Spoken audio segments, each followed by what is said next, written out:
नमस्कार दोस्तों, स्वागत है आप सभी का यूट्यूब चैनल एबी टेक में। दोस्तों, टीजीटी के सभी विषयों का रिजल्ट जारी हो चुका है, कट ऑफ जारी हो चुका है। ज़्यादातर छात्रों ने इसकी कट ऑफ वगैरह मिला भी लिया होगा, लेकिन क्या आपने इस चीज़ पर गौर किया है कि यहाँ पर एक विषय ऐसा है जिसमें रिकॉर्ड तोड़ नंबर मिले हैं अभ्यर्थियों को, यानी 500 में 500 नंबर मिले हैं।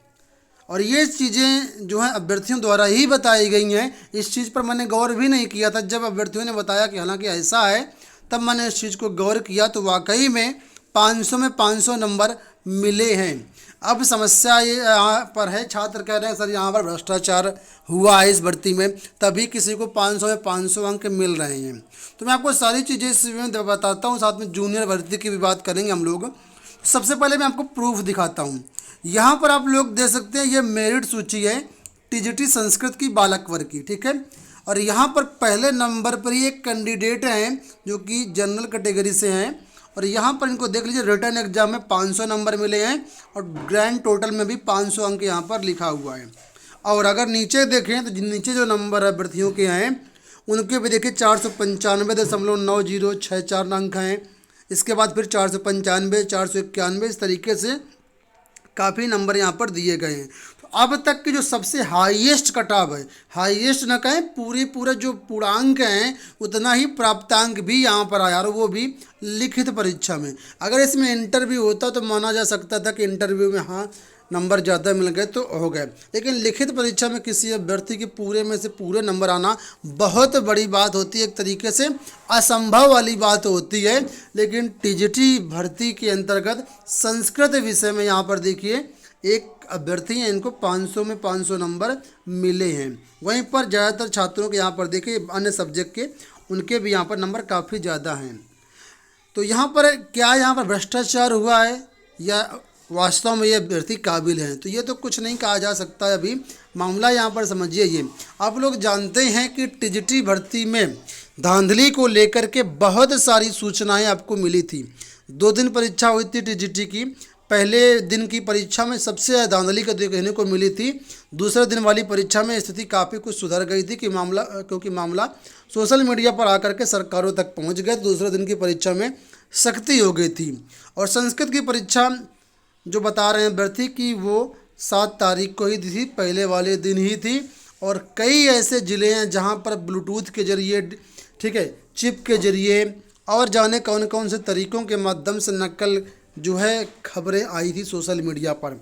और इस नकल वाले मामले को लेकर के, भ्रष्टाचार वाले मामले को लेकर के आप लोग जानते हैं हाईकोर्ट में युवा मंच के द्वारा एक केस भी डाला गया था, रिट भी डाली गई है। उसकी सुनवाई अभी हालांकि कंप्लीट नहीं हुई है, ठीक है। तो यहाँ पर अभ्यर्थियों का कहना है कि यहाँ पर ऐसा लग रहा है, ऐसा प्रतीत हो रहा है कि यहाँ पर जो है धांधली संस्कृत विषय में हुई है। हालांकि संस्कृत एक ऐसा विषय जिसकी कट ऑफ वास्तव में ज़्यादा जाती है, लेकिन कट ऑफ ज़्यादा जाना अलग बात होती है, लेकिन 500 में 500 नंबर लाना ये एक अलग बात है। लेकिन हो सकता है कि ये छात्र जो हों एक्स्ट्रा माइंडेड हों, ब्रिलियंट छात्र हों, 125 में पूरे 125 क्वेश्चन के सही हों, तभी ऐसा संभव है कि 500 में 500 इनके नंबर आए होंगे। खैर, हमारा मुद्दा उलझाना नहीं है यहाँ पर, हमारा मुद्दा चीज़ों को अवगत कराना। तो इन अभ्यर्थियों को जो है 500 में 500 नंबर मिले हैं संस्कृत विषय में। बाकी अन्य जो सब्जेक्ट हैं आप लोग इस पर गौर करिएगा, अगर कोई मिले तो कमेंट बॉक्स में बताइएगा, ठीक है। अब यहाँ पर हम बात करेंगे एडेड जूनियर हाई स्कूल भर्ती को लेकर के। आप लोग जानते हैं एडेड जूनियर हाई स्कूल की जो भर्ती परीक्षा है वो कंप्लीट हो चुकी है।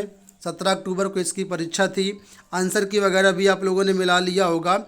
और इसमें भी जो क्या है आपका कट ऑफ जो है काफ़ी कुछ ज़्यादा जाने की संभावना है। कारण इसका ये है कि एडेड जूनियर में जो सीटें हैं बहुत ही कम है। सहायक अध्यापक की सीटों की बात करें तो मात्र 1500 सीटें हैं, 1504 सीटें आई थिंक यहाँ पर हैं, ठीक है। और इसमें अगर बात करें सब्जेक्ट की तो यहाँ पर लगभग हो जाते हैं करीब 5 या 6 subject, Hindi, English, Sanskrit, math और सोशल साइंस, 5 विषय हो जाते हैं। तो अगर यहाँ पर बात करें तो एक विषय के सापेक्ष लगभग 300 पद आएंगे।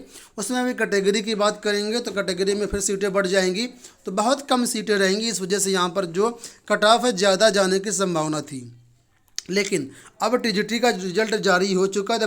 जो मोस्टली ज़्यादातर जो छात्र हैं जो टीजीटी में शामिल थे वह जूनियर एडेड भर्ती में भी शामिल थे, क्योंकि टीजीटी की भर्ती जो है आप लोग जानते हैं मार्च में आई थी, और मार्च अप्रैल के आसपास ये भी भर्ती आई थी, फरवरी या मार्च में जूनियर की भी। तो ऐसे में दोनों भर्तियों में जो अभ्यर्थी कामन है, तो टीजीटी रिजल्ट में जिनका चयन हो गया है, ठीक है, अब वो जूनियर को नहीं ज्वाइन करेंगे। जूनियर को जब नहीं ज्वाइन करेंगे तो निश्चित रूप से कंपटीशन कम होगा और आप लोगों के चयन के चांसेस बढ़ जाएंगे, ठीक है। और मैं अपने सभी दर्शकों से ये गुजारिश करता हूँ कि जिसका भी चयन हो गया है टीजीटी में, वो लोग जूनियर को ना ज्वाइन करें, दूसरे छात्रों को भी मौका दें, ठीक है, दूसरे छात्रों को भी मौका दें।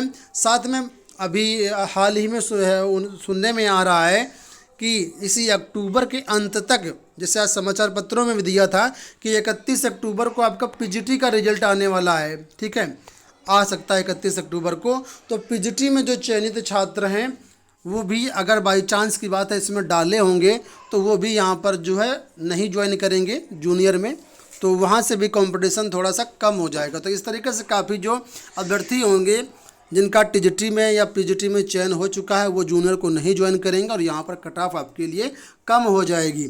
हम तो चाहते हैं सभी का चयन हो जाए, लेकिन सीटें कम हो जाने की वजह से यहाँ पर थोड़ा सा कट ऑफ ज़्यादा जाएगी, ठीक है। लेकिन पहले की अपेक्षा अब कट ऑफ जो कंपटीशन है वो कम हो गया, इसलिए जूनियर की कट ऑफ थोड़ा सा कम जाएगी, ठीक है। तो यहाँ पर एक बार फिर से हम बात करेंगे टीजीटी के बारे में। तो जिनका भी चयन नहीं हुआ है, आप सभी लोग निराश ना हो, आने वाले टाइम पर और भी भर्तियाँ आने वाली हैं। प्राइमरी में भी आने की संभावना है, जूनियर में तो खैर नहीं है, टीजीटी में भी है, पीजीटी में भी है, एलटी ग्रेड में भी हैं। जितने भी अचयनित साथी हैं अपने आप को मायूस ना समझें, दुखी ना हो, ठीक है, कोई गलत काम ना करना। आने वाले टाइम पर बहुत ही स्कोप है, बहुत सारी भर्तियां आएंगी। बस कोशिश ये करो कि जो चीज़ें यहाँ पर मिस हुई हैं, जो चीज़ें यहाँ पर नहीं हो पाई हैं, उनको बेस्ट करने की कोशिश करो आने वाली नई भर्ती में। कई ऐसे छात्रों को मैं पर्सनली जानता हूँ जो कि अच्छा उनका स्कोर है टीजीटी में, लेकिन उन्होंने ओएमआर में त्रुटि कर दी है, इस वजह से उनकी कॉपी ही नहीं चेक हुई है और इस वजह से ऐसे अभ्यर्थियों का भी जो है चयन नहीं हो पाया। तो उनसे भी गुजारिश है कि आप लोग इस चीज़ को सुधारें, अपनी तैयारी को बेहतर करें। आने वाले टाइम पर जो भर्तियां आने वाली उनकी अभी से तैयारी करने में लग जाएं, क्योंकि भर्तियां आएंगी चली जाएंगी, आएंगी चली जाएंगी, लेकिन अगर आपकी तैयारी नहीं होगी तो फिर आपको हमेशा निराशा ही हाथ लगेगी। तो ऐसी स्थिति ना आए दोबारा से, ठीक है। आज आप बहुत जो है एक तरीके से अपने आप को उदास फील कर रहे होंगे, तो इस चीज़ को आप उदास ना हो, बस अगले भर्ती को, अगले जो भी आपका टारगेट हो उसको लेकर के लग जाएं आज से ही, और जब तक आपका क्वालिफाई ना हो जाए तब तक आप उसको छोड़ें नहीं, ठीक है।